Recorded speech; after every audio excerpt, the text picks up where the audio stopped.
This week, the CDC announced people over the age of 50 should get a second booster shot. It comes as a new Omicron subvariant called BA.2 is now the dominant strain here in the U.S., with some experts saying it could lead to another local surge in cases. CBS 8's Shannon Handy talked to a doctor from Sharp Reese-Steely today about BA.2 and how it relates to that second COVID booster shot.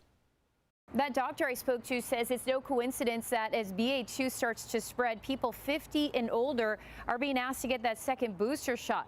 Why? So that any potential surge doesn't get out of control and put a strain on our hospital system. We do that in medicine a lot. There are a lot of times that we do things preventatively, and so this is not necessarily unprecedented. Sharp Reese-Steely family medicine doctor Abisola Olulade says she's not surprised by the timing of the CDC's recommendation that people over the age of 50 who received an initial Moderna or Pfizer booster dose at least 4 months ago are now eligible for another shot of either vaccine.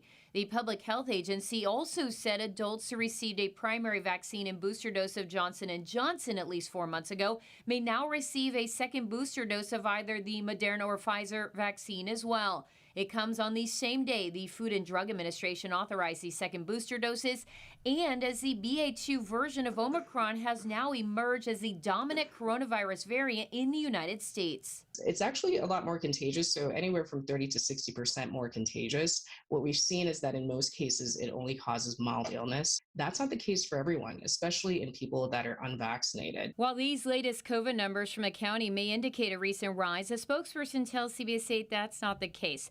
Out of 417 cases reported Monday, 150 were from the weekend. And out of 619 cases being reported on Tuesday, more than 400 are cases from December and are only now being processed into the county database. On top of that, it takes time to determine what variant each case is.